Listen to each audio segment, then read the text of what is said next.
So everyone, Madhav Agrawal is with us, and this is the moment to have sweets. Thank you. Yes. जी. Thank you, sir. And congratulations, Thank you so Madhav. much, sir. This Thank was a wonderful success. 16th rank एक बहुत बड़ी rank है. उससे पहले भी success हुए हैं. लिस्ट में आना, लिस्ट के बाद टॉप 100 में आना, और टॉप 100 के बाद टॉप 20 में आना.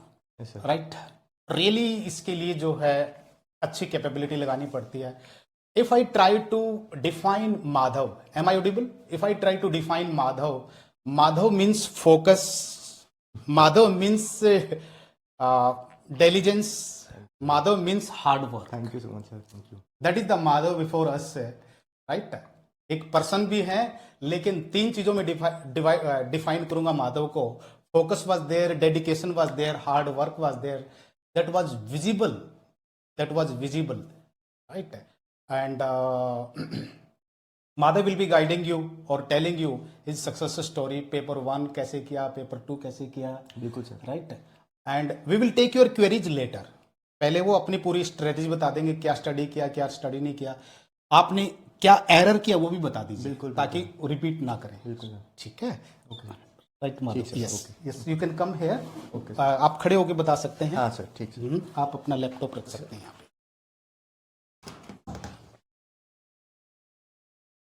सर आप भी रहेंगे ना साथ? हाँ, मैं साथ में यहीं पे हूँ. I am here. बीच बीच में मतलब मैं रेफरेंस देता रहूँगा, आप ऐड कर. हाँ, कोई इश्यू नहीं है.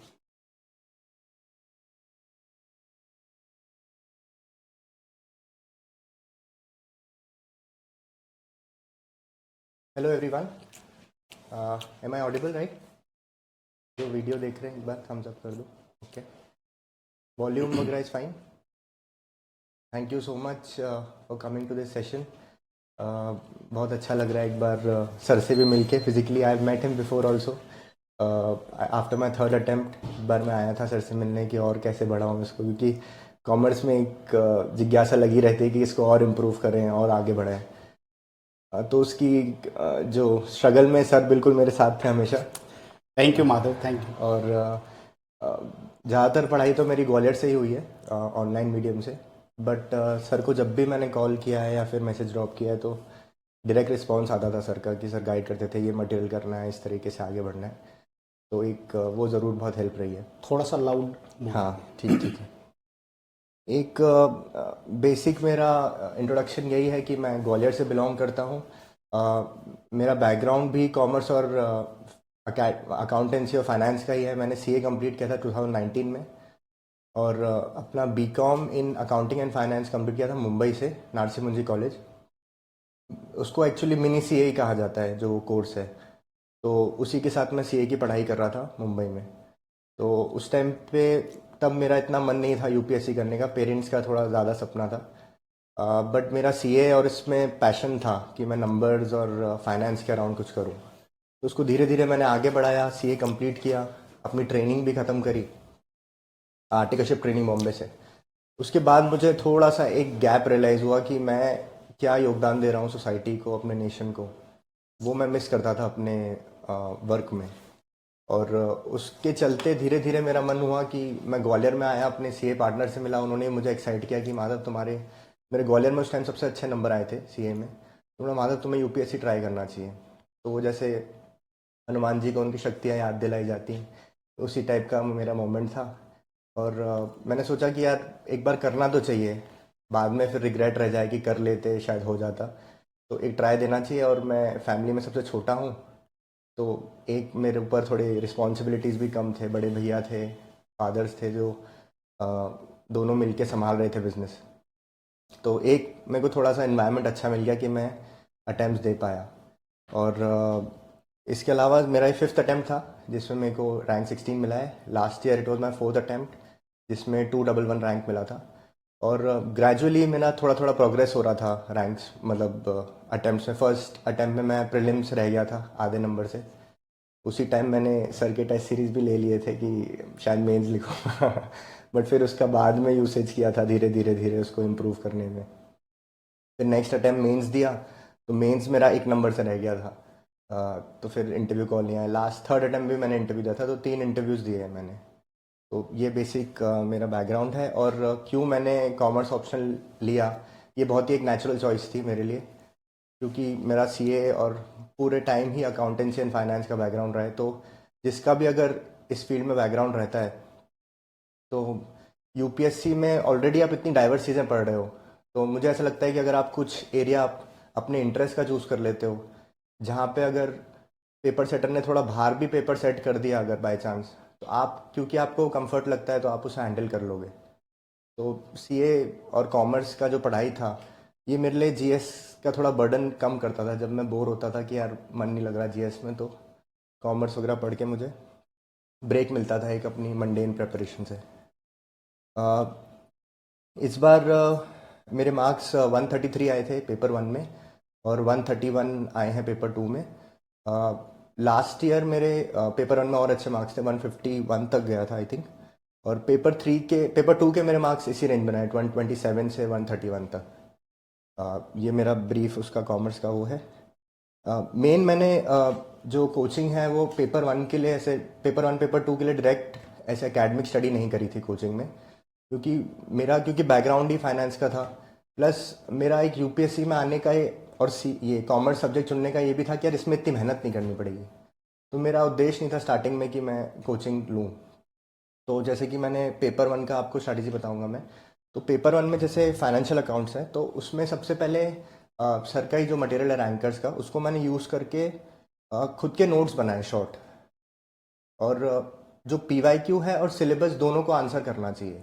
ये आपको जीएस में भी स्ट्रैटेजी काम आएगी कि नोट्स अपन बनाते हैं, वो जो पीवाईक्यू में पॉइंट है, पीवाईक्यू में जो क्वेश्चंस आए हुए हैं, वो आंसर करना चाहिए। उसके अलावा it should also answer the syllabus. तो अगर ये दोनों चीज़ वो आंसर कर रहा है, तो आपके नोट सफिशेंट है। तो पीवाईक्यू के लिए तो कॉमर्स के काफ़ी पुराने उससे चलते रहते हैं। तो वो अपन जब क्योंकि सर की स्टार्टिंग की बुक में ही सारे पीवाईक्यूज आपको मिल जाएंगे, और अब तो चैप्टर वाइज और बेटर कैटेगराइज्ड हैं, और सर ने सॉल्यूशंस भी उससे प्रिपेयर कर दिए हैं। पहले तो वो मेहनत भी बैकग्राउंड में सभी एस्पिरेंट्स ही कर रहे थे। हाँ, तो उसमें बहुत टाइम लगता था प्रिपरेशन में।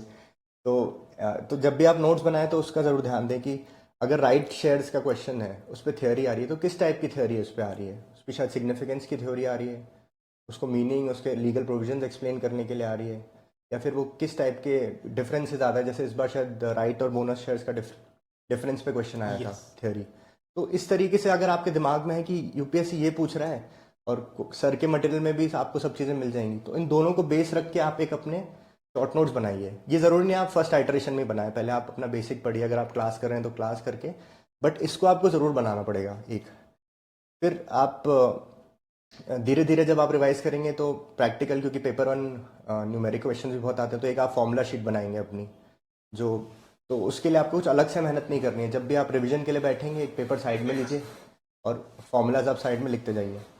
फिर फाइनेंशियल अकाउंट्स में एक अलग चीज़ आती है, एएस और इंड एस। वो भी मतलब इतना डिटेल में प्रिपेयर नहीं करना है अपने को, बट जो सर के मटेरियल हैं एएस का, इंड एस का, जो भी रेलेवेंट है उसको आप प्रिपेयर कर लीजिए। बहुत ज़्यादा डिटेल में मत जाइए।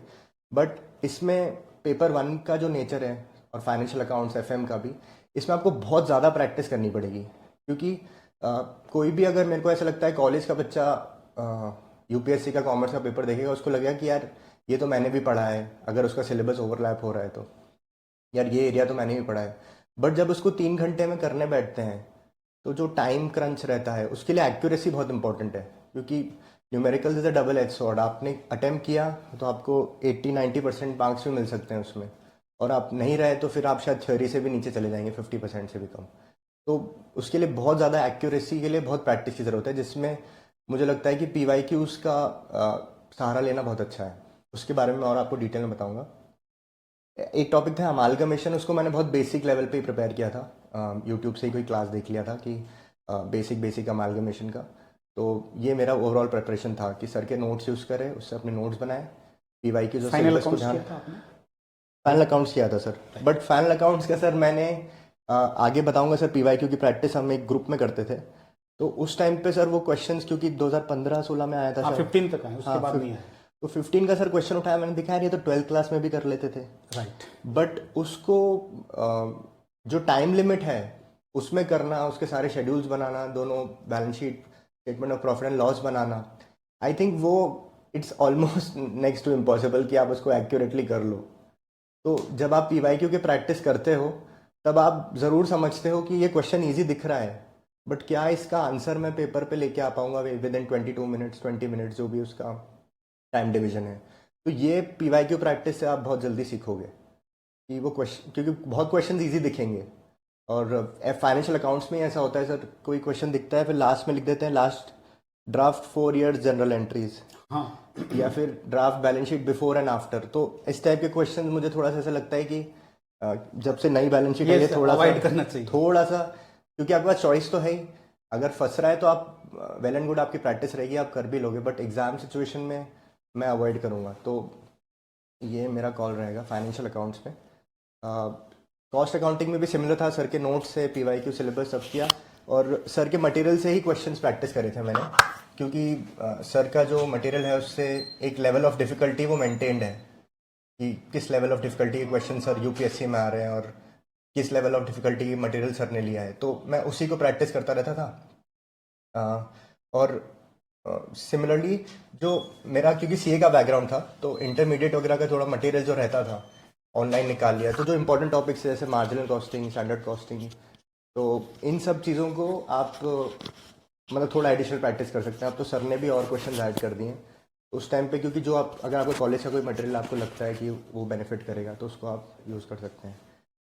नेक्स्ट टॉपिक आता है डायरेक्ट टैक्स और जीएसटी। इसमें डायरेक्ट टैक्स के लिए भी सर मेन रैंकर्स का आई थिंक सबसे ज़्यादा मेरे को अच्छा डायरेक्ट टैक्स का मटेरियल लगता था उस टाइम पे, क्योंकि उसमें सारे एक तो पीवाईक्यूज सॉल्व थे सर, और पूरा स्कैनर था वो आई थिंक स्टार्ट था जब पीवाईक्यू का मटेरियल आने लगा था। तो टैक्स का मेरे को बहुत अच्छा मटेरियल लगता था, अपडेटेड रहता था सर। उसमें इतना भी मेहनत करते थे कि उसके असेसमेंट ईयर, प्रीवियस ईयर भी बदलते थे विद एवरी ईयर। हालांकि that was not done by me, that was a professor of SRCC, अच्छा अच्छा। And that professor is now consultant to UPSC. अच्छा तो वो बुक बहुत अपडेटेड रहती थी सर। नाउ तो that professor has refused to अच्छा take any work from Ranker, okay, now Disha Agarwal would be doing it. थोड़ा और आगे कर लो। ठीक सर। अच्छा, तो सर एक वो मटेरियल अच्छा था। फिर जीएसटी में सर जो क्वेश्चंस थोड़े बहुत आ रहे थे, थैंक यू सर, उसके बेसिस पे 3-4 पेजेस का नोट्स बना लिया था जो भी क्वेश्चंस हैं पीवाईक्यूज में। और जो मेरे को सीए में पढ़ाते थे सर, उनके इनकम टैक्स, भंवर बुराना सर हैं, वो डायरेक्ट टैक्स के काफ़ी पढ़ाते हैं, वो मेरे सीए के टाइम के टीचर थे, राइट। तो उनके जो रिवीजन लेक्चर होते थे मैं उनको देख लेता था। बाकी इतना डिटेल में टैक्स वगैरह का आता नहीं है। और टैक्स में ये भी रहता है कि क्योंकि एक आध दो एडजस्टमेंट ही इधर उधर होती है तो पूरा क्वेश्चन गड़बड़ होता है, तो आपको या तो एकदम प्रैक्टिस उसमें बहुत ज़्यादा चाहिए। ऑडिट का भी 10 पेज के मैंने नोट्स बना लिए थे, सारे पीवाईक्यूज को देख के चैप्टर वाइज, और सिलेबस टॉपिक्स को, रैंकर्स को लेके। जो मेरा पुराना ऑडिट का मटेरियल था उससे कुछ मेरे को की टर्म लग रहा था तो वो ले लेता था। बाकी ऑडिट का प्रिपरेशन इतना लोड वाला नहीं था मेरे लिए। Being a CA that is, हाँ, that is easy, definitely that is easy. बहुत ज़्यादा उसमें ये ऑडिट स्टैंडर्ड्स उसमें सेट क्वेश्चंस भी दो ही जगह से आते हैं। बिल्कुल बिल्कुल। Audit of NPO, very good. तो उस वो भी अब जब आप, मैंने नोट्स भी अपने मैं चैनल डाल दूंगा, उस पर डाल रखे हैं सारे। हाँ, आप अपना प्लीज शेयर करेंगे। बिल्कुल सर। तो मैंने उसमें ऑलमोस्ट लास्ट ईयर ही सब डाल दिए थे सारे नोट्स, स्कैन करके। 1-2 टॉपिक्स के रह गए हैं उसमें, बट उसमें मैंने थोड़ा एक्सप्लेन भी किया है कि किस तरीके से आप अप्रोच कर सकते हैं उसको। 10 पेज के ही ऑडिट नोट्स, तो उसमें कुछ डाउट होगा तो बाद में डिस्कस कर लेंगे। सेम एफएम के लिए रैंकर्स के नोट्स यूज़ किए। एफएम का बहुत अच्छा मटेरियल है, काफ़ी मोटा भी है, तो उसमें इलस्ट्रेशंस भी काफ़ी हैं, और उससे खुद के शॉर्ट नोट्स बना लिए थ्योरी के। और सेम जैसे कॉस्ट अकाउंटिंग में किया था, जो इंपॉर्टेंट टॉपिक्स लगते थे उसका सीए का मटेरियल से भी प्रैक्टिस कर लिया था। ये सब मैंने मतलब आई थिंक 2021 जब मैं प्रीलिम्स में पास नहीं हो पाया था तभी उस टाइम पे थोड़ा सा प्रैक्टिस कर लिया था, ये एडिशनल प्रैक्टिस जो मैं बता रहा हूँ। तो ये एग्ज़ाम के टाइम पे नहीं कर रहा था कि मैं कोई नया रैंडम मटेरियल उठा के, बट जब पढ़ रहा हूँ तभी वो कर रहा था कंसोलिडेट। एफएमआई, हाँ सर, एफएमआई के सर मैंने पीवाईक्यू कवरेज के हिसाब से और मटेरियल को, रैंकर्स का मटेरियल लेके एक अपना ही नोट्स बनाया सर। गुड। और थोड़ा बहुत जो लग रहा था उसको गूगल सर्च से ले लिया।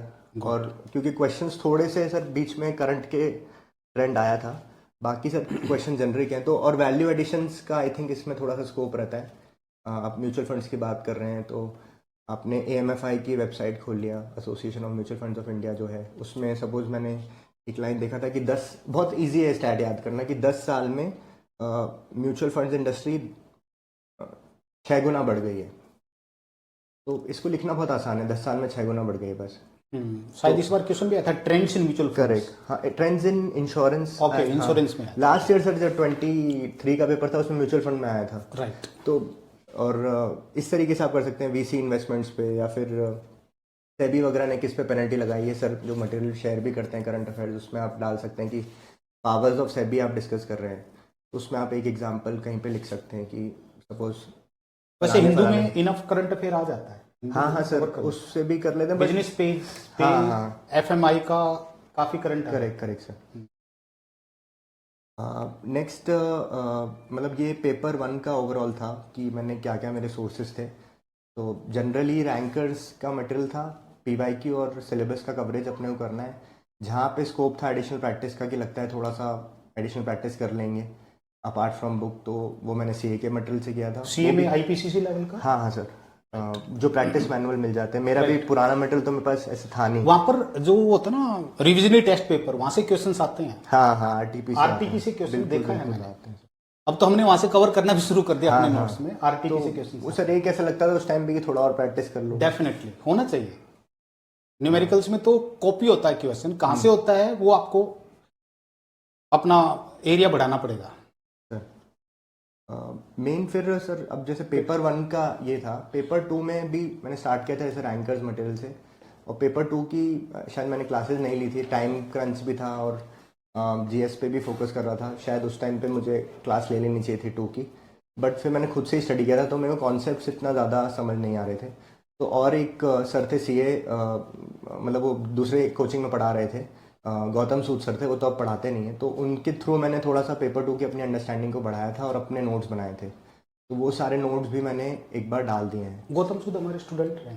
अच्छा अच्छा। हाँ, गौतम सर आपके सभी ऑलमोस्ट हाँ, हाँ, सभी जो yes, कॉमर्स फील्ड में आए होंगे, एक बार आपसे गौतम सूद हैं। सलोनी राय एक कंडक्ट हमारी क्वालिफाई की थी, उनके फ्रेंड हैं गौतम सूद। अच्छा अच्छा। Right, he tried a lot, he was so hard working also but couldn't qualify. तो ऐसा लगता है कि सिर्फ हार्ड वर्क से काम नहीं चलेगा, स्मार्ट वर्क करना पड़ेगा। बिल्कुल। यस यस प्लीज सर उनसे थोड़ा कंटिन्यू हुआ था, फिर उसको बढ़ाया धीरे धीरे की वैल्यू ऐड करके। और मेन जो पेपर 2 में मेरे लिए वर्क किया था, एक तो PYQ का एक्सटेंसिव प्रैक्टिस किया था मैंने। तो किस तरीके से वो किया था कि जो प्रीलिम्स पास हो गए और जो कॉमर्स के मेरे फ्रेंड्स हैं, 2-3 लोग या 4 लोग मैक्सिमम सीरियस लोग, उनका एक टेलीग्राम पे ग्रुप बनाते थे हम लोग। उसमें हम लोग PYQ प्रैक्टिस कैसे करते थे कि हम लोग पहले पूरा 60 डेज़ का प्लान बना लेते थे, कि समझो 30 डेज़ में हम लोग 9 डेज 6 डेज 9 डेज 6 डेज देंगे HRM IR OB OT को। ठीक है, हर दिन हम एक चैप्टर करेंगे, और हर दिन हम लोगों को सपोज 9 डेज में से 10 चैप्टर हैं ऑलमोस्ट, तो एक चैप्टर करेंगे OB का। तो आज अपन ने एक चैप्टर उठाया OB का, और फिर उस दिन एक जने की सपोज ड्यूटी है कि यार OB का सिलेबस तुझे कंडक्ट करना है। ठीक है, तो अब वो उस चैप्टर के सर के जो स्टार्टिंग में PYQs रहते हैं, उसमें से वो मोस्ट प्रोबेबल उसको लगता है यार 5-6 क्वेश्चन को पिक करता था और डाल देता था ग्रुप पे, and then we use to write that and put it on our groups. तो ये हम लोग तब करते थे सर जब PYQ के मतलब प्रॉपर एक कंसोलिडेटेड मटेरियल नहीं था, बट क्योंकि एक दूसरे के आंसर देख के पीयर ग्रुप से ये हमको बहुत ज़्यादा लर्निंग मिली थी। तो पेपर 2 में ये चीज़ बहुत हेल्प करी थी कि आप प्रैक्टिस करो। और अभी भी मैं आंसर लिखना स्टार्ट करूँगा ना पेपर 2 का, तो मैं इतना गंदा आंसर लिखूंगा, बट मैं 30 डेज तक जब वो प्रोसेस कर लूँगा ना, तो मैं अपने वापस लेवल पे आ जाऊँगा। तो इट इज़ ऑल्सो अबाउट कि आप जब रेपिटेडली उसको करते हैं, ग्रुप स्टडीज हाँ वेरी हेल्पफुल। बिल्कुल सर, आप उसको लिखते हैं, बार बार लिखते हैं, एक दूसरे का आंसर देखते हैं, फिर इम्प्रूव करते हैं। तो OB OT से आपने स्टार्ट किया, फिर धीरे धीरे धीरे आपको एक ऐसा आ जाएगा कि अब मैं कोई भी आंसर लिख लूँगा, और फिर इट्स ओनली अबाउट कि आप उसको किस तरीके से प्रेजेंट कर रहे हैं और वर्कआउट कर रहे हैं। तो ये मैं पेपर 1 के लिए भी करते थे हम लोग, और पेपर 2 के लिए भी। तो ये एक मिनी जैसे 5-6 क्वेश्चन की टेस्ट सीरीज हमारी विद इन अस चलती रहती थी, और सीरियस लोग रहते थे तो एक दूसरे को पुश भी करते थे कि आज लिखना है, आंसर डालने हैं एक दूसरे का। न्यूमेरिकल्स में तो बहुत ज़रूरी हो जाता था कि अगर कोई डाले ही नहीं तो चेक नहीं हो पाता था। तो इस तरीके से कुछ रैंडम क्वेश्चंस भी कवर हो जाते थे हम लोगों के। तो ये ग्रुप रिसर्च भी फिर उसमें कर लेते थे सर कि ये टॉपिक में अच्छा तुम्हारा ये वैल्यू एडिशन है, मेरा ये है, इस तरीके से एक दूसरे को मतलब ऐसे कंपटीशन नहीं, एकदम पेयर्स की तरह देख के कि भाई तू इस तरफ इम्प्रूव कर। तो वो एक एरिया मेरे को डेली आंसर राइटिंग वाला ड्यूरिंग मेंस फेज काफ़ी हेल्प किया था। उसके अलावा टेस्ट सीरीज भी बहुत ज़रूरी है। आप जब टेस्ट सीरीज देते हैं तो उससे आप बहुत चीज़ें सीखते हैं। आप टाइम मैनेजमेंट सीखते हैं कि स्पेशली पेपर 1 में जिसमें बहुत ज़्यादा टाइम क्रंच रहता है, तो उसको टाइम मैनेज कैसे करना, कौन से क्वेश्चंस आपको पिक करना है कि आपको, क्योंकि 8 चॉइसेस मिलते हैं तो आपको कौन से क्वेश्चंस पिक करना है, 5 अटेम्प्ट करने हैं आपको, तो which question you have to skip. तो उसकी प्रैक्टिस आपको टेस्ट सीरीज से ही मिलेगी। जब आप पूरा पेपर देखेंगे, 8 क्वेश्चंस देखेंगे एग्जॉस्टिवली, फिर आपको हो सकता है किसी का एक पार्ट आएगा, किसी का एक पार्ट नहीं आएगा, फिर आपको उस टाइम डिसाइड करना है कि कहाँ पे मिनिमम डैमेज मैं ले सकता हूँ, जहाँ पे मैं कर सकता हूँ। इस बार भी जैसे पेपर में हुआ था ये कि कुछ कुछ ऑप्शंस रैंडम थे, जैसे एडिशनल डेप्रिसिएशन का थ्योरी आया था पेपर 1 में इश्यू हाँ, था। पेपर 1 में थोड़ा सा, और आई थिंक थोड़ा सा right across all the options ऐसा था। तो वो आपको उस टाइम पे कैलकुलेटेड गैस लेना पड़ेगा। 2023 का मुझे याद है, जब मेरे को 151 आए थे, तब मेरे साथ क्या हुआ था, मैं स्टार्टिंग क्वेश्चन सर वो एफएम रेशियोज वाला ले लिया था। ठीक है, पूरा चूज कर लिया, उसको सॉल्व करने बैठा तो मेरे को 30 मिनट लग गए उसमें। तो मेरे को लगा आज हाँ, तो न्यूमेरिकल तो यस, हाँ, पेपर 1 का numerical it is a risk. तो मैंने किया मैंने किया यार अब क्लोज हो रहा है, और उसको फिर ख़त्म किया। और फिर अब सोचा अब पूरी जान लगानी पड़ेगी इस पेपर में, और जहाँ पे भी अगर लग रहा है तो अडेप्ट भी आपको करना पड़ेगा। जैसे मैं पेपर अटेम्प्ट स्ट्रैटेजी आपको बताऊंगा उस टाइम, और बताऊंगा कि किधर आपको अडेप्ट करना पड़ेगा, कहाँ आपको लग रहा है कि यार अभी न्यूमेरिकल नहीं कर सकता मैं, तो maybe you have to switch to theory. जो भी आपकी स्ट्रेंथ है उस हिसाब से आपको उसको प्ले करना पड़ेगा। नेक्स्ट मैं पेपर अटेम्प्टिंग स्ट्रैटेजी बनाऊँ। जैसे 8 क्वेश्चन आएंगे 50 मार्क्स के। Paper will be divided into 2 parts, A and B. 3 question आपको लेने पड़ेंगे, और 1 से 2, 1 से 3।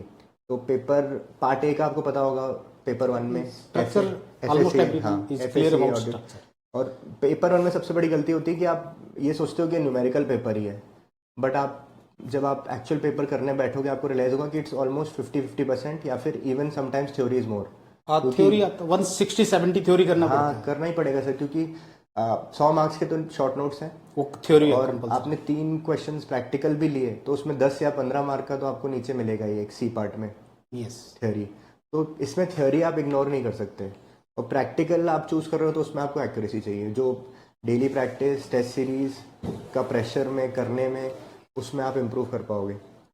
और जैसे कि मैंने पहले भी डिस्कस किया एफए वाले टॉपिक में कि क्वेश्चन हो सकता है इजी रहेंगे जो विजिबल, बट आपको एक फैक्टर और इवैल्यूएट करना है कि मैं टाइम लिमिट में कर पा रहा हूँ कि नहीं।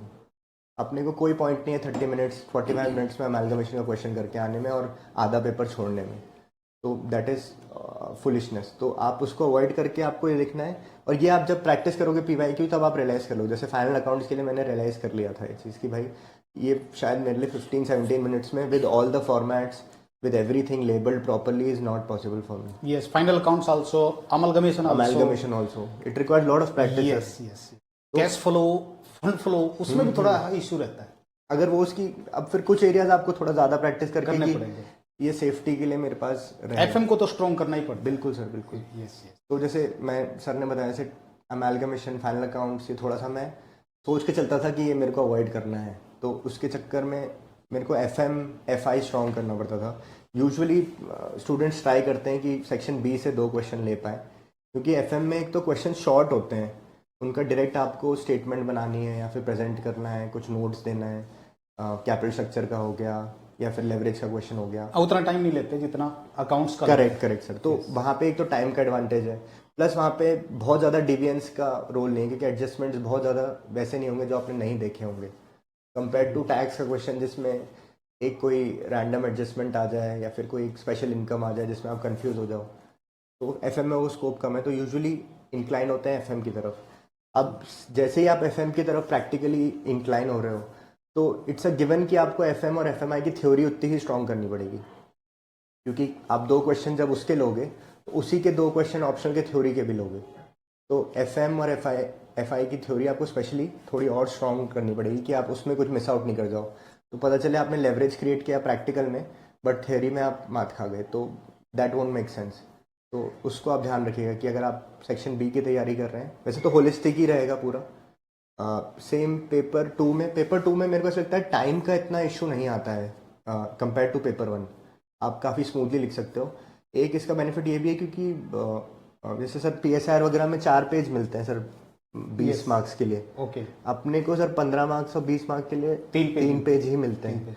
तो फिर थ्योरी में एक एडवांटेज ये रहता है ना, थ्योरी में यू कैन स्टॉप एनीवेयर। हाँ। न्यूमेरिकल में आपको बैलेंस शीट को एंड तक ले जाना ही पड़ेगा। बिल्कुल सर, बिल्कुल। न्यूमेरिकल तो 1 वे है, हाँ हाँ, थ्योरी 2 वे है, कोई इश्यू नहीं है। तो आपको कॉम्बिनेशन मतलब क्वेश्चंस का इस तरीके से मिला तो एक 3 पेजेस भरने में फटाफट हो जाएगा। प्लस आप ऑलमोस्ट पीवाईक्यू लेवल क्वेश्चंस आते हैं पेपर 2 में, तो आपका दिमाग भी चलता है, माइंड में भी रिफ्रेश ही रहता है। और आप फिर वहाँ पे भी आपको डिसाइड करना पड़ेगा ओटीओबी के एचआरएम आईआर में से एक्स्ट्रा क्वेश्चन कौन सा करना है। तो कुछ कैंडिडेट जीएस की क्वेरी रेज कर रहे हैं, मैं चाहता हूँ कॉमर्स की क्वेरी ले लेते हैं पहले। हाँ, क्योंकि जीएस के बारे में तो जो है ना आपको काफी कुछ वो मिल जाएगा, कॉमर्स का लीजिए इनसे, राइट है। और मेन यही था सर। यूजुअली उसमें भी थोड़ा सा इंक्लिनेशन लोगों का ओटीओबी की तरफ रहता है क्योंकि वहाँ पे ज़्यादा थिंकर्स और कोड्स रहते हैं। बाकी मैं जनरली ये बोलूँगा कि आप उस टाइम पे कॉल लीजिए पेपर में, आप दोनों ही पेपर में डिफरेंस क्रिएट कर सकते हैं जितना आप अच्छा आंसर लिखेंगे। तो और सर एक 2-4 चीज़ें जो मुझे हेल्प करी है उसके बाद एक बार ओपन कर लेंगे। एक तो सर मैं 5 दिन का सर मैं प्लान बनाता था। Yes, 5 days before the exam. जो 5 डेज आपको जीएस देने के बाद और नेक्स्ट लैंग्वेज पेपर के टाइम पे रहता था। तो इनिशियली जब मेरे इनिशियल 2-3 अटैम्प्ट्स थे तब तो कॉमर्स का रिविजन इतना मेरा स्ट्रांग नहीं हुआ था, तो मेरे को शायद 3 या 3.5 दिन लग जाते थे पूरा कॉमर्स रिवाइज करने में। बट इस बार मैंने स्ट्रेटेजाइज ऐसा किया था लास्ट 2 टाइम तक कि मैं ट्राई करूँगा कि पेपर 2 के मैं 2 रिविजन कर लूँ, स्पेशली वैल्यू एडिशंस के, और पेपर 1 का 1 कर लूँ। तो जैसे मैं इस तरीके से टाइम टेबल ब्रेक करता था अपना। डे 1 का मैं रखता था एफएम टैक्स ओटी आईआर, और डे 2 का रखता था cost accounting, financial accounting, audit, OB, HRM. फिर डे 3 का मैं रखता था फाइनेंशियल एफआई। तो इस तरीके से मैं करता था, और ये मेरा पहले ही प्लान रहता था कि मेरे को सपोज क्योंकि मैंने 4 सब्जेक्ट उठाए एक दिन में, तो मेरे को खींच के भी 12 घंटे मिलेंगे, तो मेरे को 3 घंटे मिलेंगे। अब 3 घंटे में मुझे क्या क्या रिवाइज करना है, ये मेरा पहले से before even starting the GS paper set था कि मैं नोट बना लेता था कि यार मुझे एफए में ये देखना है, एफएम में ये टॉपिक देखना है, ये हाइलाइट्स देखना है। तो वो नोट्स को रिड्यूस करते रहना। जैसे आप मेरे नोट्स देखेंगे जो मैं अपलोड कर रखे हैं, उसमें आपको कहीं लिखेंगे ब्लू हाइलाइट्स दिखेंगे। आपने कहाँ पर अपलोड कर रखे हैं? कोई टेलीग्राम पे कर रखा है। आपका टेलीग्राम? हाँ सर, एक बार मैं बता टेलीग्राम एक बार कर लेंगे सर। तो उसमें भी जैसे आपको कहीं पिंक हाइलाइट्स दिखेंगे, तो मेरा नोट्स में लिखा रहता था पहले कि मुझे उस दिन सिर्फ पिंक हाइलाइट्स ही देखना है, मुझे सिर्फ ब्लू हाइलाइट्स ही देखना है, सिर्फ पेन के सर्कुलर चीज़ें ही देखनी है। तो वो सब तो आप उस दिन रिवाइज कर भी नहीं सकते प्रैक्टिकली। और थर्ड डे पे मैं ट्राई करता था कि मैं एक बार आंसर राइटिंग कर लूँ पेपर 1 और पेपर 2 की। मेरा एम रहता था कि मैं एक एटलीस्ट हाफ टेस्ट लिख लूँ दोनों का। मैं कोई भी पीवाईक्यू का उठा के लिख लो, कोई पुराना टेस्ट दे रखा है वो लिख लो, तो उसको आप वापस से जब लिख लोगे ना तो आप जीएस मोड से निकल जाओगे। वरना आपका अभी जीएस वाला ही दिमाग चल रहा होता है और आप ऑप्शनल मोड में एंटर नहीं कर पाते। थोड़ा सा अपने ऑप्शनल की डिमांड क्योंकि टेक्निकल है थोड़ी सी डिफरेंट है, तो 2-3 मैं मतलब हाफ टेस्ट आप नहीं दे पा रहे हैं तो आप कम से कम 5-5, 6-6 क्वेश्चन आप उसको लिख लीजिए, अगर आप पहले 2 दिन 3 दिन में डिवाइड करके, ताकि आपको एक तो वहाँ जाके आपका फर्स्ट आंसर नहीं आए, अभी जो गलती हो जाए वो ब्रेक में हो जाए। डे 4 पे मैं ट्राई करता था कि रिवाइज कर लूँ formula sheets, thinkers, value additions और फार्मूलाज। और डे 5 यूजुअली ट्रैवल करता था सेंटर पे, अगर मैं घर चले जाता था तो उसमें रहता था, और वापस रिवाइज करके इवनिंग में थोड़ा सा लैंग्वेज पेपर देखता था। एक ये हो गया अपना फ्राइडे तक का प्लान। अब सैटरडे को लैंग्वेज पेपर्स होते हैं, इंग्लिश और हिंदी या फिर आपके जो भी लैंग्वेज हो।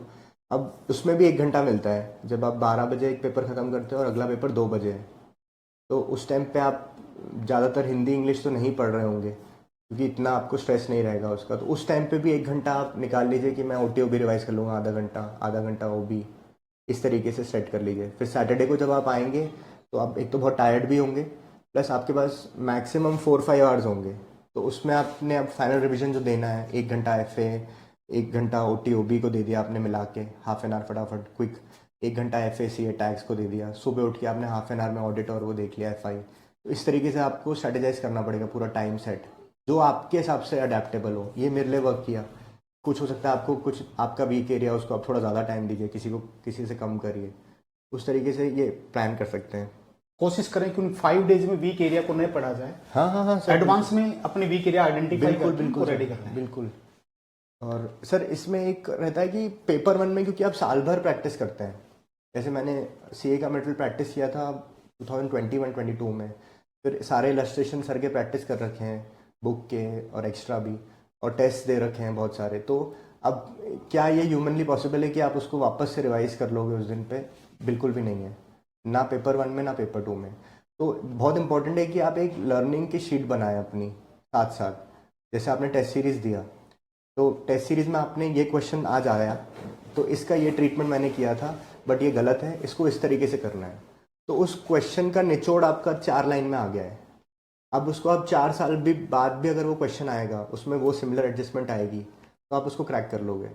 आप कोई सिली मिस्टेक्स भी कर रहे हो, कुछ कैलकुलेशन एरर भी कर रहे हो, कुछ टैक्स निकालने में गलती कर रहे हो, तो सिली से सिली मिस्टेक लिख लीजिए। मैं तो कोई न्यूमेरिकल मिस्टेक भी करता था कि सपोज 60 का 1/3 ऐड करके मैं 80 लिखने की जगह 90 लिख दिया, जल्दी जल्दी करने के चक्कर में हाफ ऐड कर दिया, तो ये भी लिख लेता था।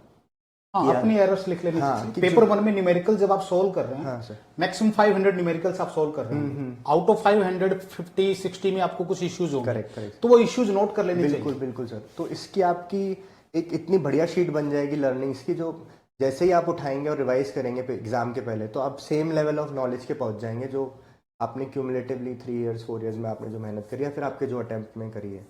तो ये आप ज़रूर लिखिए। ये आप थ्योरी के लिए भी कर सकते हैं कि मैंने यार ये क्वेश्चन को इस तरीके से इंटरप्रेट कर लिया था, मे बी इसका ये पार्ट्स होने चाहिए।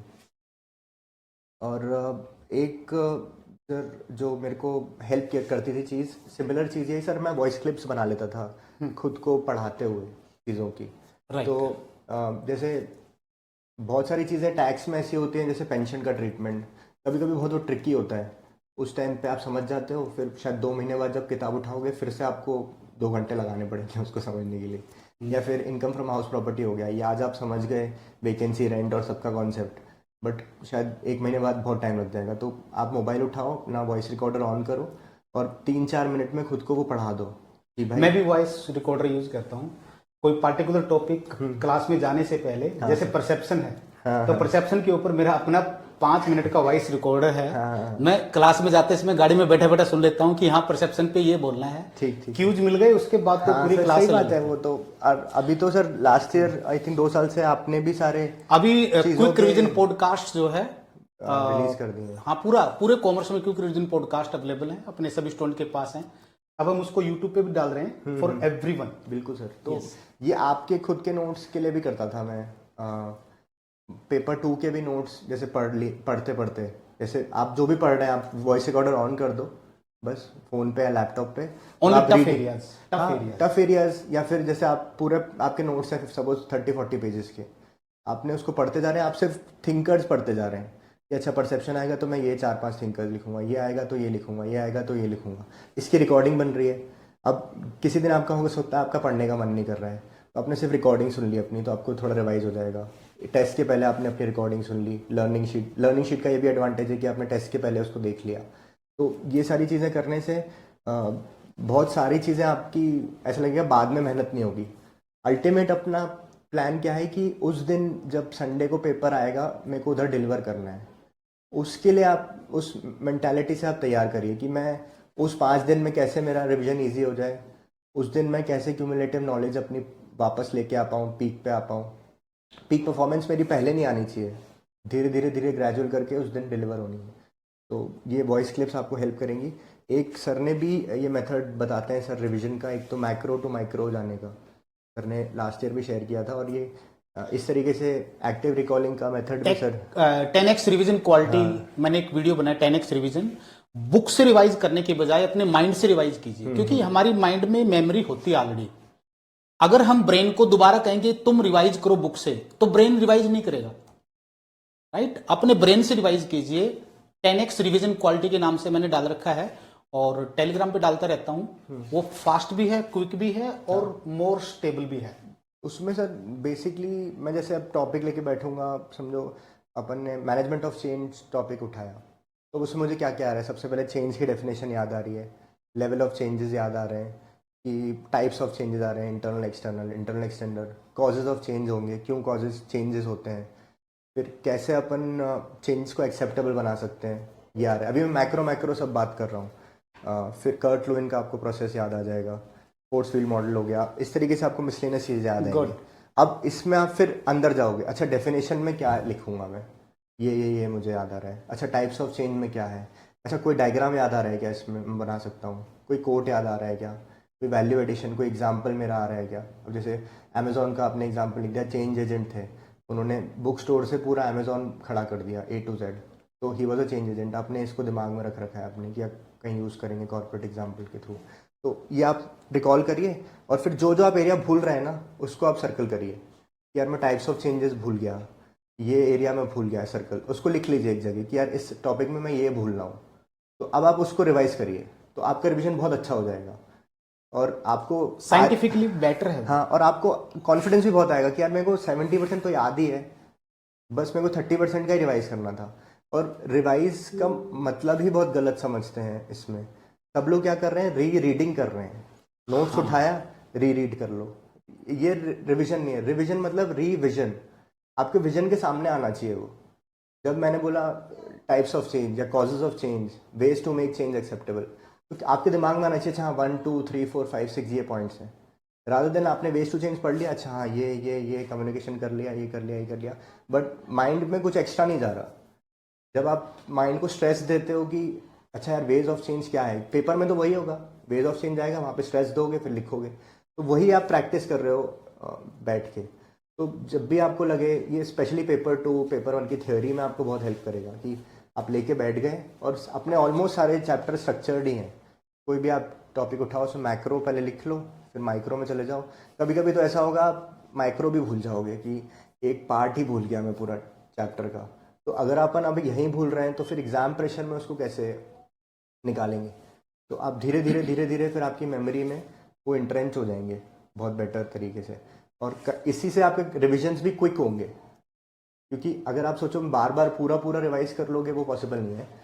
तो धीरे धीरे आपके रिविजन्स बढ़ जाएंगे। रिविजन में टाइम बहुत कम लगता है। हाँ सर। और मेमोरी पावर 10 टाइम्स होगा। बिल्कुल सर, बहुत कॉन्फिडेंस आता है सर, कॉन्फिडेंस आता है कि काफ़ी चीज़ मैं लिख लूंगा। आपके पास इतना मटेरियल होगा कि आपके पास टू बी ऑनेस्ट जगह कम पड़ जाएगी 2 पेज में 3 पेज में लिखने एक बात और है, बोरेडम नहीं आते। हाँ, अगर आपने स्वीट्स खा लिए हैं, मैंने मान लीजिए 10 लड्डू खा लिए, उसके बाद 11th लड्डू में नहीं खा सकता, राइट?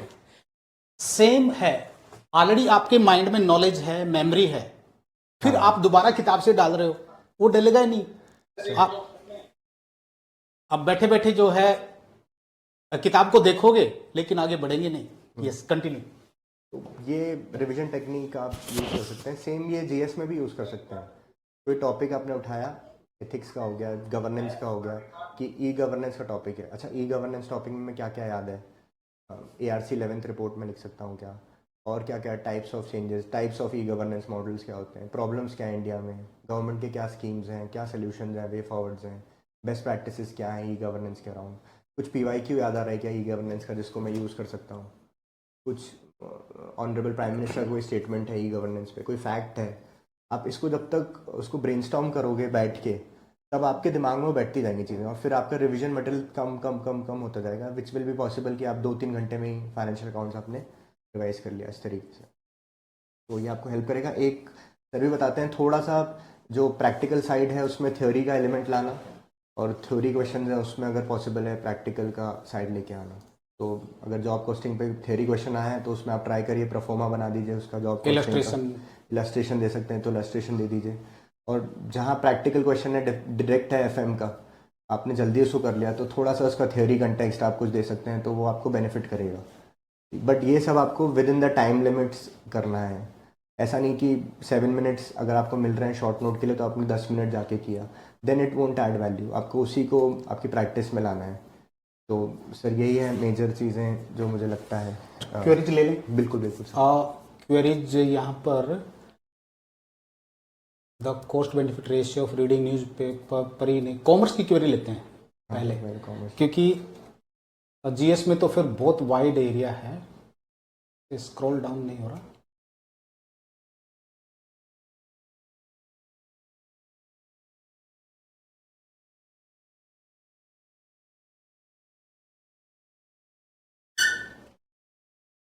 अब हो जाएगा।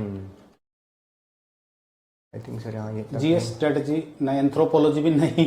Anthropology anthro someone commerce conduct, anthro तो मत सोचो, सोशियोलॉजी सोच लीजिए, पोल साइंस सोच लीजिए, एंथ्रो तो मत सोचो। राइट। कॉमर्स का क्वेरी ये है, Yogesh Agarwal sir, I have, yes please answer this, strong commerce background. are not able to uplift their scores in UPSC. Does UPSC demand something else or ICA models are not enough to answer? थोड़ा सा आपको practice से भी आएगा marks बढ़ाना। अब जैसे initially मेरे पेपर 1 में स्टार्ट हुआ था स्कोर आई थिंक 120s में, but I took it to 151। तो वो धीरे धीरे जब आपके नोट्स बन जाते हैं, प्रॉपर आपके दिमाग में चीज़ें बैठ रही हैं, अब जब आप एग्ज़ाम का, अब जैसे क्वेश्चन आप अगर लेंगे, कोई रिस्क बेनिफिट पे क्वेश्चन है, या फिर तो मैं टॉपिक्स भी बहुत ज़्यादा भूल गया हूँ। एक तो CAPM मॉडल है सर, CAPM मॉडल है, CAPM मॉडल पे थ्योरी क्वेश्चन है। अब उस टाइम पे आप क्या क्या उस पर लिखने का सोचोगे। तो बट जब मैं मेंस का पढ़ रहा था तो मैं ये भी सोच लेता था कि यार इसमें मैं 6-7 डायमेंशंस खोल सकता हूँ, उसमें कोई ग्राफ भी बना सकता हूँ, फॉर्मूला भी लिख सकता हूँ, इलस्ट्रेशन भी लिख सकता हूँ, CMPM के अजम्पशंस भी लिख सकता हूँ, डिफाइन भी करूँगा उसको, वैरायटी। हाँ, मतलब थोड़ा सा उसको मैं डाइवर्स कर दूंगा।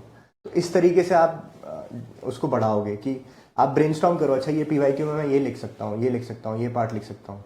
और थोड़ा थोड़ा कॉमर्स और सारे ऑप्शन में एक साइक्लिकल नेचर चलता है कि भाई ये चैप्टर आ रहा है, फिर अगले साल ये नहीं आता, फिर वो आता है। तो ये इस तरीके से भी एक साइकिल रिपीट होती है।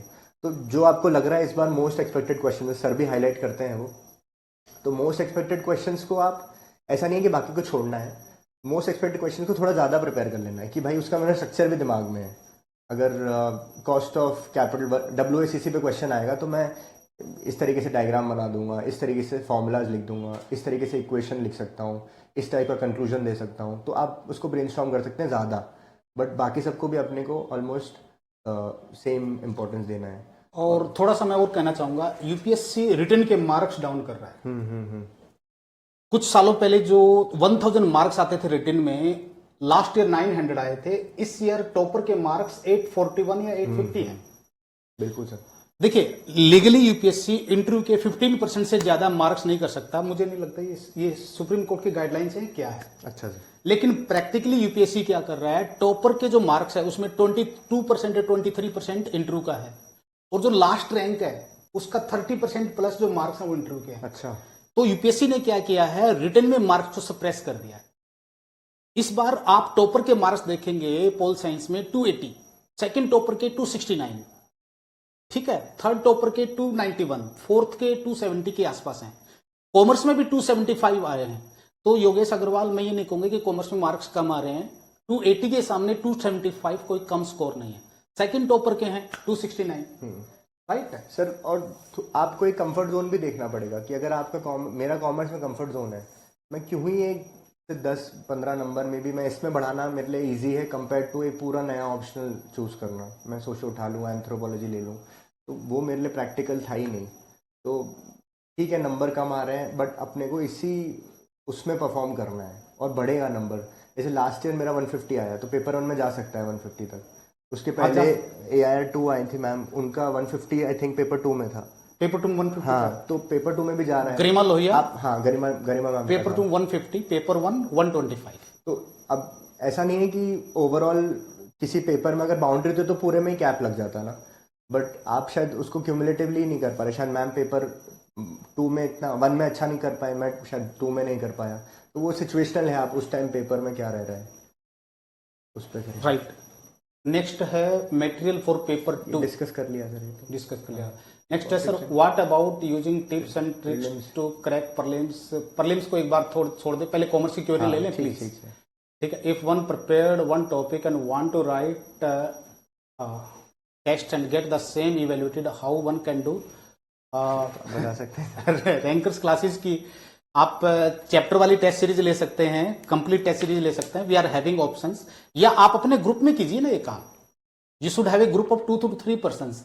देखो, अच्छा इवेल्युएटर नहीं चाहिए आपको, आपको चाहिए अच्छा राइटर। आप अपने अच्छा आंसर लिखिए, आपका फ्रेंड भी उसमें सजेशन दे सकता है, राइट। डेफिनेटली प्रोफेशनल तो अच्छी तरह आंसर दे सकते हैं। और सिमरन आहूजा सर, क्या कॉमर्स लेना चाहिए? कॉमर्स बैकग्राउंड है तो मेरे को लगता है कि it is very useless to मेहनत करना दूसरे एरिया में, मेरे हिसाब से यही है। और भाई आपके सामने रैंक 16 है, 23 है, रैंक 39 है, और पिछले 20 सालों में कॉमर्स में हमारी जानकारी में 300 से ज़्यादा रैंक है। लेना चाहिए मेरे हिसाब से। तो न्यू ऑप्शनल में तो बहुत बचा क्यों है। स्ट्रेस लेना, मतलब नए ऑप्शन का? अगर आपका बैकग्राउंड है, आपको कंफर्टेबल है उसमें, तो आप मतलब अननोन क्वेश्चन भी आप कर जाओगे वहाँ पे एग्जाम कंडीशन में। इंटरेस्ट ही नहीं है तो देख लो फिर सोशियोलॉजी वगैरह। एंथ्रो नहीं लेना, सोशियो सोच लो आप, पोल साइंस भी सोच सकते हैं। योगेश का फिर क्वेश्चन है, sir how can we present our better answer for special audit and auditing? एक बार देखेंगे। स्पेशल ऑडिट का क्वेश्चन तो शायद एनपीओ वाला ही था, नॉर्मल स्पेशल ऑडिट का, यस। हाँ, नॉन प्रॉफिट ऑर्गेनाइजेशंस और ऑडिट इन्वेस्टमेंट का मैं क्वेश्चन नहीं समझ रहा हूँ। बाकी एक के क्वेश्चन जरूर आया था कि एडिशनल डेप्रिसिएशन का मैंने जैसे लिखा। अब आता है यार, यूपीएससी आप एक्सपेक्ट कर रहे हो यूपीएससी को कि सेम सेम सेम वो साइकिल से चलेगा, कभी वो बीट कर देगा उसको।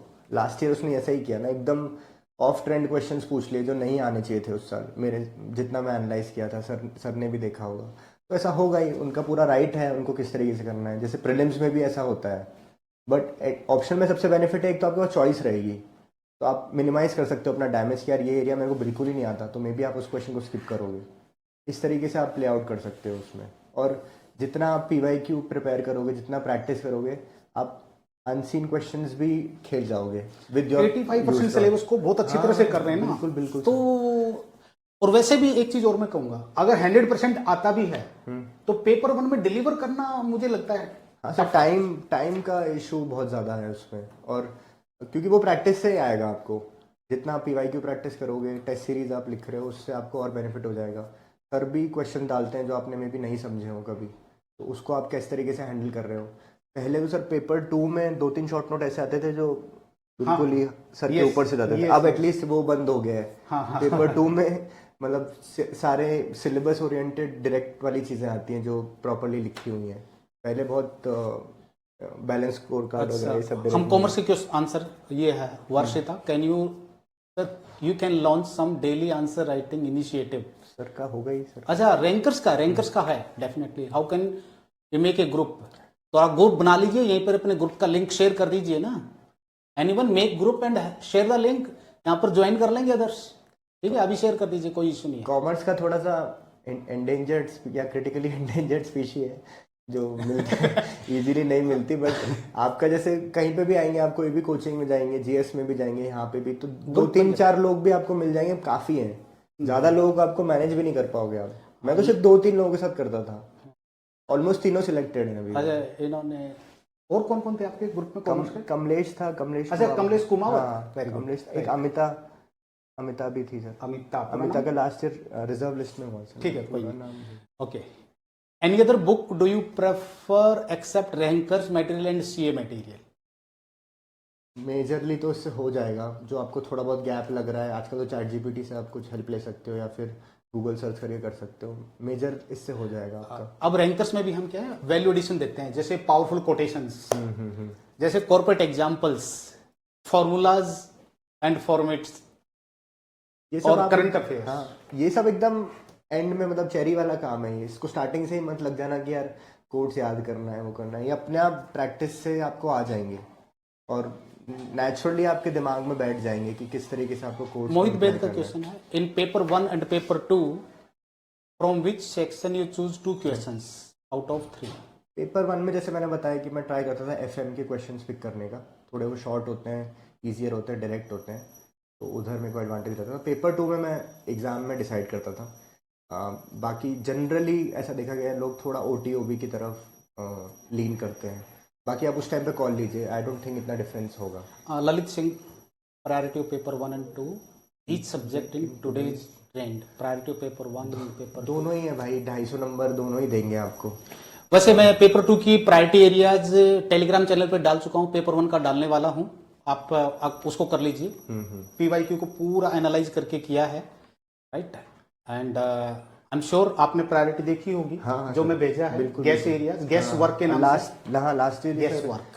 Guess रहता था उसको। आप मतलब वो वही है जो मतलब हम इंडिविजुअल लेवल पे कर रहे थे पहले, कि साइकिल देख के कि अच्छा ये आएगा उसको, उसमें अपना अंदर टाइम वेस्ट कर देते, अब सर ही उसको प्रॉपरली कर रहे हैं। Himanshu, why paper 2 has limited score of 130? एक दो साल से आई थिंक, पहले तो रहा भी है, गरिमा लोहिया मैम का discuss गरिमा कर रहे लोहिया थे। का आया था 150। 150 आया था, तो ऐसा नहीं है कि। और दूसरा यूपीएससी पे डिपेंड करता है, अगर यूपीएससी स्केलिंग पे आ जाती है, इस बार तो सभी ऑप्शन में स्केलिंग किया है यूपीएससी ने इस बार आई थिंक सर मैंने बेस्ट अपना पेपर 1 का हाँ लिखा, पेपर 2 का लिखा था। पेपर 1 तो सर थोड़े क्वेश्चंस ऊपर नीचे थे, इस बार Yes. लग रहा था कि पता नहीं क्लिक होगा कि नहीं। पेपर 2 मतलब मैंने इतना बढ़िया लिखा था, बट वही 130 इसमें स्कोर रहा है। बट आप अपने हाथ में वही यार, अपना 100% देना, अपन उसको कैसे डिलीवर कर रहे हैं, और तो कुछ अपने हाथ में नहीं। क्या चेक हो रहा है, कैसे चेक हो रहा है, that is not in your control. Komal sir, numericals की क्लास ली थी प्रैक्टिस नहीं बट की। प्रैक्टिस नहीं की, ये तो करना पड़ेगा, उसके बगैर तो कोई काम नहीं। जो आपकी क्लास नोट्स है उसको रिवाइज करिए, फिर प्रैक्टिस करिए। हाँ, जो गलतियां हो रही है उसको डिस्कस कर सकते हैं। हाँ ये बहुत important query, how to balance optional and GS subjects. थोड़ा टाइम के टर्म्स में बता दीजिए, how much time to optional, how much time to GS. Sir मैं ओवरऑल सर मतलब पूरा एक ऐसे एग्जैक्ट डेज देना तो मेरे लिए डिफिकल्ट Right. होगा, बट मैं स्टार्टिंग में ही देख लेता था कि मेरे को अच्छा जीएस के लिए इतने दिन देना है, ऑप्शन के लिए पेपर 1 के लिए इतने दिन देना है, पेपर 2 के लिए इतने दिन देना है। I think coverage must have been your हाँ, क्राइटेरिया। और मैं सर थोड़ा टाइम टेबल उल्टा बनाता था अपना, कि पहले जैसे 90 डेज हैं आपके पास, तो लास्ट के 10 डेज सबने मेरे को रिवाइज करना है उसके लिए। फिर 90 डेज हैं, 3 मंथ्स है, तो हर दिन 2 दिन पर मंथ में 6 डेज हटा दिया, दैट इज़ बफर डेज। मैं बीमार हो जाऊंगा, कुछ इमरजेंसी काम आ जाएगा, कुछ ना कुछ उस टाइम रहेगा, तो वो हटा दिया। फिर अब मेरे को सेकेंड रिविजन अगर करना है पूरा, उसे मैंने उसके लिए 25 डेज दे दिए। अब मेरे पास बचा ये ब्लॉक। अब इसमें से मैं डिवाइस किया, अच्छा जीएस को मेरे को देना है 30 डेज, ऑप्शन को देना है 25 डेज। अब ये मेरा मेजर ब्रेकअप हो गया। अब 25 डेज में मुझे लगता है कि यार मेरे को पेपर 2 में ज़्यादा टाइम देना है, तो मे बी मैं 12 दिन 15 दिन पेपर 2 को दे दिया, 10 दिन इसको दे दिया। इस तरीके से मैं रिवर्स चलता था। अब पेपर 1 को से 10 दिन दिए, तो एफए को मेरे को इतने दिन में करना है, टैक्स को इतने दिन में, ऑडिट को 1 दिन में, सीए को इतने दिन में, ये चल रहा है। अभी मेरा सेकंड रिवीजन भी होगा इसका बाद में, जो मैं सेकंड रिवीजन के लिए गैप दिया, तो फर्स्ट रिवीजन इस तरीके से हो जाता था। फिर टेस्ट आप दे रहे हो, फिर आप अपना डेली टाइम टेबल में इस तरीके से कर सकते हो कि आप स्टडी ब्लॉक्स बना सकते हो कि 3 घंटा जीएस को दे रहा हूँ, 3 घंटा मैं ऑप्शन का कुछ रिवाइज कर रहा हूँ। कभी किसी दिन आप बोर हो जाओगे जीएस से, तो दोनों स्टडी ब्लॉक्स आप ऑप्शन को दे सकते हो इस तरीके से। और आंसर राइटिंग का 1 घंटा आपने दे दिया दोनों को, 1 घंटा वैल्यू एडिशन के लिए, न्यूज़पेपर के लिए, तो ओवरऑल आपका हो जाएगा। देवव्रत, लंबी क्वेरी है।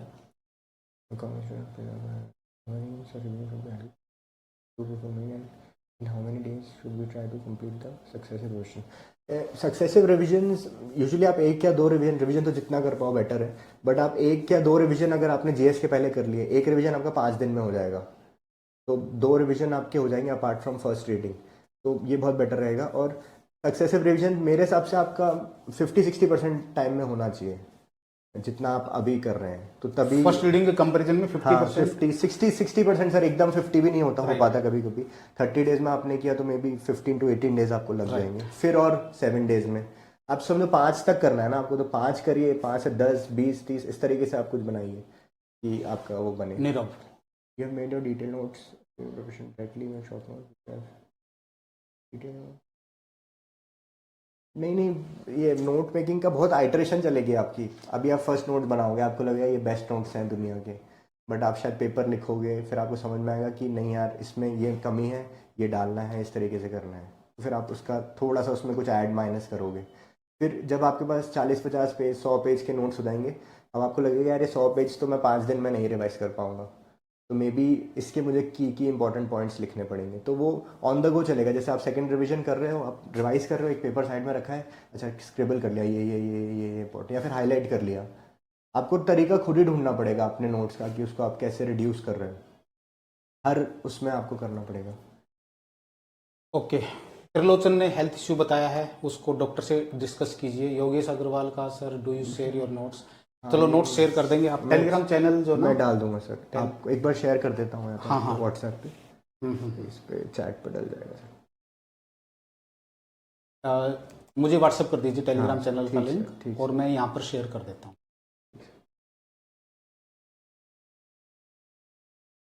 और कुछ है सर क्वेरी? ओके, और टाइम नहीं लेंगे। पेपर 2 पढ़ते और साथ में जीएस पेपर 1 का न्यूमेरिकल एंड कंसेप्ट्स इरेज होने लगता है। डेफिनेटली ललित सिंह का क्वेरी है कि इरेज होने लगता है, whatever we study 2 things, तो पीछे पीछे वो साफ होने लगता है। वो यही होता है, आगे पार्ट पीछे से पार्ट जो बोला जाता है।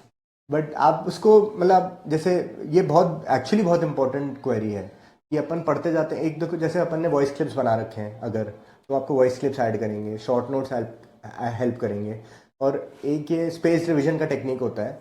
तो इसके लिए एक बहुत अच्छा पॉइंट है, एक ऐप होती है एप्पल स्टोर पे थी, नेवर फॉरगेट करके। तो सर नेवर फॉरगेट ऐप में क्या रहता था, तो जो आज मैंने पढ़ा उसको मैं उसमें फीड कर देता था कि मैंने आज ओबी का आधा पोर्शन पढ़ लिया है, से स्टार्टिंग से एक टॉपिक तक, राइट। ये मैंने फीड कर दिया। और उसमें अंदर मैं उसमें ऑप्शन रहता था कि इसके मुझे 4 रिवीजन करना है, 5 रिवीजन करना है, तो मैं उसमें डाल देता था साइकिल कब तक। तो वो अब कल मेरे को एक प्रॉम्प्ट आता था कि आज ओबीओटी रिवाइज कर लो, फिर 5 दिन बाद प्रॉम्प्ट आता था कि अच्छा ओबीओटी का लीडरशिप का कुछ रिवाइज कर लो, फिर 10 दिन बाद वो अपने आप स्पेस्ड कर लेता था। तो ये मैं रोज डालता रहता था, फिर धीरे धीरे धीरे धीरे वो बहुत एक स्पेस रिवीजन का बन गया था मेरा फंडा। और इसमें ऐसे बहुत ज़्यादा नहीं करना है कि, क्योंकि रोज आप रिवाइज भी इतना ज़्यादा नहीं कर सकते टाइम, तो 1 घंटा समझो आपने, और ये सुबह सुबह सबसे पहले उठ के रिवाइज ही कर लो, क्योंकि फिर पढ़ते हैं तो फिर पढ़ते ही जाते हैं। तो सुबह सुबह उठ के रिवाइज कर लिया 1 घंटा कि मैंने जो आपका वो ऐप में आया या फिर आपने जो कल पढ़ा है कि यार ये था ओबी, अब मेरे को समझो आज 4 टॉपिक्स के प्रॉम्प्ट आए उस ऐप में कि मुझे ये रिवाइज करना है, तो मैंने सबसे प्रायोरिटी कर लिया, मेरे को ये टॉपिक सबसे ज़्यादा दिक्कत है, इसको मैं ज़्यादा अच्छे से कर लेता हूँ। तो वो भी आपकी सक्सेस है। ऐसा नहीं सोचना कि सब कुछ हमेशा सब रिवाइज करना है, आप कुछ कुछ एरिया करोगे। जीएस में सर प्रीलिम्स में ये करता था कि पॉलिटी पढ़ते पढ़ते कुछ आपको टॉपिक्स लगते हैं कि ये मुझे याद ही नहीं हो रहा है, फंडामेंटल ड्यूटी याद नहीं हो रही, डीपीएसपी याद नहीं हो रहा, तो उसको आप एक साइड पेपर पे लिखते रहिए। तो जब भी आपका उसका रिवीजन का दिन आए तो पहले उनको थोड़ा सा एम्फेसिस दे दीजिए जो आप भूल रहे थे पिछली बार, तो आपकी अच्छी, मतलब फॉरगेटिंग इज नेचुरल, सभी जानते हैं वैसे नेचुरल है। ओके, फ्रीक्वेंट रिवीजन से ही वो होगा। क्योंकि माधव का दूसरा शेड्यूल है तो और क्वेरी नहीं ले पाएंगे। नहीं सर ले लेंगे। ओके, थोड़ा सा इट इज फाइन। सो और ठीक 2-4 है। क्वेरीज ही बचे होंगे, ये मैंने शेयर कर दिया। माधव का मैं शेयर कर रहा हूँ आपके साथ टेलीग्राम चैनल का लिंक है। इसमें सर डायरेक्ट मैसेज जा रहा है सर, जिसमें डायरेक्ट जा रहा है वो टू मोहित बैद की जगह एवरीवन कर दीजिए। ये ब्लू आ रहा है ना सर, जो ब्लू डायलॉग बॉक्स है, हाँ इसको एवरीवन कर दीजिए सर। मीटिंग ग्रुप चैट ही कर दीजिए सर, मीटिंग ग्रुप चैट, हाँ इससे शायद सबको चला जाएगा। आई थिंक सबको आ गया होगा। यस। और how add value to commerce, how to add value in commerce paper 2। काफ़ी मटेरियल है सर, भी एग्जाम्पल शेयर कर रहे हैं, कोट्स कर रहे हैं, कॉर्पोरेट एग्जाम्पल है, कोटेशंस हैं, करंट अफेयर्स है, बहुत और डायग्राम्स हैं, बहुत है मतलब मटेरियल, उसका मेटेरियल की कमी नहीं है। आप बस उसमें से पिक करो कि यार ये मैं कोट याद कर पा रहा हूँ, ये डेफिनेशन मुझे सही लग रही है, ये एग्जाम्पल मेरे माइंड में बैठ रहा है, और उसी को उतार के नहीं प्रैक्टिस करनी है बार बार। करंट अफेयर्स का अपने पेपर में मतलब मेरे को लगता है बहुत ज़्यादा नहीं है, सिर्फ एफएमआई में थोड़ा सा लगता है। हाँ, नहीं करंट अफेयर का ज्यादा है बहुत ज़्यादा, मतलब दो वी प्रोवाइड करंट अफेयर, लेकिन ज्यादा है नहीं, बहुत ज़्यादा उस चक्कर में पढ़ो भी नहीं मेरे हिसाब से। बहुत आपको जो सिलेक्टेड चीज़ें लग रही हैं जो आप कोड कर सकते हो उनको आप ज़रूर ले लो, जैसे कुछ एग्जाम्पल देना है सेबी रिलेटेड या कुछ, बाकी नॉर्मल कॉर्पोरेट एग्जाम्पल्स ही आपको इतने मिल जाएंगे कि उसका कोई लिमिट नहीं। एक ये आंसर करें, ललित का है sir, what is your daily routine, मतलब प्रिपरेशन के टाइम की रूटीन बता दीजिए। अब तो थोड़ी डिफरेंट होगी सर, ट्रेनिंग आईपीएस की ट्रेनिंग चल रही थी तो बड़ी अच्छी रूटीन, उसमें तो सर बहुत ही कड़क रूटीन था। ओके सर मेंस के टाइम में आप थोड़ा स्टार्ट करते हो 10 घंटा पढ़ने का, बट धीरे धीरे धीरे जब आता है टाइम तो आप 12-13 घंटे पहुंच जाते हो पढ़ने के लिए। ये पूरा ऐसा नहीं है कि आप साल भर 12-13 घंटे पढ़ सकते हो, साल भर आप इतना नहीं पढ़ पाओगे, बट स्पेशली मेंस टाइम में बहुत अच्छी पढ़ाई होती है। तो मैं यूजुअली जैसे रहता था 6 आवर्स के मेरे स्टडी स्लॉट रखता था अपना, तो 3 आवर्स का या 2 आवर्स के 3 स्लॉट्स, उसमें डिसाइड करता था क्या पढ़ना है, किसी दिन ऑप्शनल, किसी दिन जीएस, किसी दिन मिक्स। फिर जब जैसे जैसे पेपर आ रहा है, मैं लास्ट 30-40 डेज का बता रहा हूँ, 3 आवर्स का मैं आंसर राइटिंग का स्लॉट रखता था अपना, कि या तो मैं पूरा एफएलटी दे दूंगा या फिर जीएस के आधे आधे पेपर्स या कुछ डेली प्रैक्टिस कर रहा हूँ। ये हो गए 3 9 40 45 मिनट्स मेरे को पेपर एक बार मैं घुमाता था रफली मेंस के टाइम में, और फिर एंड में तो वो कम हो जाता है। या फिर आप कोई करंट अफेयर मैगजीन देख रहे हैं तो आप उसको देख सकते हैं। 1 घंटा रिविजन का हो गया, तो 3 9 10 11, और 1 आध घंटा आपका कुछ बचता है, उसमें आप कुछ डे का डिसाइड कर सकते हैं। क्या मुझे कुछ वैल्यू एडिशन करना है, कोई टॉपर कॉपी देखनी है, या फिर जो आज आंसर्स लिखे हैं वो फ्रेंड के साथ डिस्कस करना है जो ग्रुप में लिखे हैं। तो इस तरीके से आप कुछ ब्रेनस्टॉर्म भी कर सकते हैं क्वेश्चंस। आज जो टॉपिक पढ़ा है उसी का आपने PYQ उठा के उसको ब्रेनस्टॉर्म कर लिया। अच्छा ये PYQ है, इसमें ये इंट्रोडक्शन आ जाएगा, ये बॉडी के 2 पार्ट्स हैं, ये 3 पॉइंट्स हैं, कंक्लूजन ये डाल सकते हैं। तो 1 घंटा आप जब आपको लग रहा है थोड़े बोर हो रहे हैं, आप इस तरीके से कर सकते हैं। मोहित वैद का क्वेश्चन है, paper 2 we get 3 pages for 15-20 marks. Paper 1 में क्या है? पेपर न्यूमेरिकल में आई थिंक 4 पेजेस तो रहते हैं पूरे उसमें, बट ये ज़रूरी है आप एक बार चेक कर लो पीछे कितने पेजेस हैं, क्योंकि आपको उस हिसाब से उसको एवरेज और बढ़ा सकते हो आप। और पेपर 2 में भी आप एक बार क्वेश्चन में चेक करो ही। मेरे साथ हुआ था, चेंज कर रहा है UPSC है ना? हाँ, एक बार सर मेरे साथ 3 to 4 पेजेस। 10 मार्कर में भी शायद 2-3 पेज आ गए थे, क्या हुआ था, तो 15 मार्कर में 15 मार्कर में 4 पेजेस थे। हाँ, पेपर 1 में कभी कभी हो जाता है sir. So in 15 marker and 10 marker में तो 2 पेजेस हैं, इसमें कोई डाउट नहीं है, बट 15 मार्कर एंड 20 मार्कर में 3 to 4 पेजेस मिल सकते हैं। 3 तो मिलने ही मिलने चाहिए, एक बार 4 भी मिल। एक बार मेरे साथ उल्टा हुआ था, 15 मार्कर में से 2 ही आए थे पेज। अच्छा, 15 मार्क में 2 पेज, तो मैं लिख रहा था बड़ा बड़ा के उसको, पीछे देखा तो एक ही पेज बचा था। तो फिर पहले तो मुझे ये लगा कि शायद मेरी कॉपी में ही मिसप्रिंट है, तो मैंने सर से बोला एक बार आगे आप चेक कर लीजिए कि पता चले मैं ही रह जाऊं। वो UPSC चेंज करता रहता है, बट फिर जैसे तैसे उसको 2 में ही करना पड़ा क्योंकि स्पेस उसका भी। तो आप एक बार चेक जरूर करिए पेपर में कि जब आप देख रहे हैं। सो क्वेरीज काफी होंगी, लेकिन ये और क्वेरी है, GS की टॉपर्स बोलते हैं books 1 subject but sometimes commerce में पूछिए ना GS काफी, फिर तो उसमें मेन तो यही है, मतलब आप PYQs को बेस बनाइए, उससे मेन पेपर आएगा।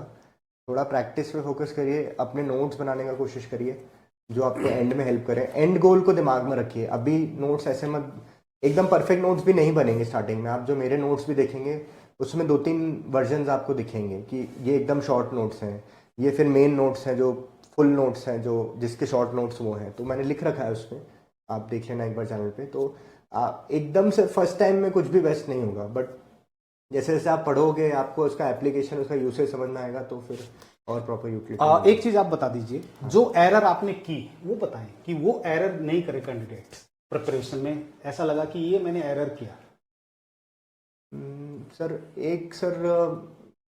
मेन सर पहले इनिशियली प्रैक्टिस बहुत कम थी शायद इनिशियल अटेम्प्ट्स में। टेस्ट सीरीज से ही मेरे को ऐसा लगता है, टेस्ट सीरीज इंपॉर्टेंट है, बट डेली प्रैक्टिस अगर आप कर रहे हैं कोई ग्रुप में तो वो आपको बहुत ज़्यादा एडवांटेज है, क्योंकि आप उसमें डेली प्रोग्रेस कर रहे हो। टेस्ट सीरीज आप हफ्ते 10 दिन में एक लिख रहे हो, हफ्ते 10 दिन में उसमें आपका प्रोग्रेस का स्केल बहुत धीरे धीरे जाएगा। तो आप डेली प्रैक्टिस इसको ज़रूर करिए PYQs की। और एक रिवीजन का मेरा इनिशियल इशू था कि मैं बहुत रेगुलरली रिवाइज नहीं कर रहा था, पढ़ रहा था फिर शायद भूल रहा था, तो उसको रिवीजन फ्रीक्वेंसी को बढ़ाया। और एक ये जो मैंने आपको बताया था कि 5 डेज़ का शेड्यूल मैंने थोड़ा सा चेंज किया कि पेपर 2 में मेरे को थोड़ा वीक एरिया लग रहा है, तो उसको थोड़ा ज़्यादा रिवाइज किया। उस तरीके से आप भी उसको डिज़ाइन करिए पहले से, कि आई थिंक ये मेजर चीज़ें हैं। Madhav, thank you very much. Thank you sir. और आपका टाइम नहीं लेंगे, नहीं and a reward is waiting for you. Sir, thank you so much sir. Thank you sir, thank you. So this is again soul and structure of governance in India. As an IAS, you would need it. Thank you so much, sir. Experience of Jagmohan Singh, बिल्कुल that sir, is बिल्कुल covered here. बिल्कुल sir, grass root leader है। Yes, yes, बिल्कुल yes. Sir. Thank you very Thank much, you so and I much. wish a good career, happy career. Thank you sir, thank you so much sir. Yes. और online हम आपको connect करते रहेंगे, sir, क्योंकि sir, बिल्कुल। आज तो सिर्फ 1 आवर टाइम था आपके पास। हाँ सर, राइट। और सर कुछ स्पेसिफिक डिटेल में भी कर सकते हैं, जैसे Yes. बच्चों को जो क्वेरीज Definitely. जब पढ़ते हैं थोड़े ज़्यादा क्वेरीज आते हैं, अभी तो बहुत सुपरफिशियल लेवल पे चीज़ें चलती है, फिर लगता है कि ये नहीं हो रहा, ये नहीं हो रहा, तो उसके लिए भी सर कर सकते हैं। Okay sir, And thank you everyone. Thank you for giving your time and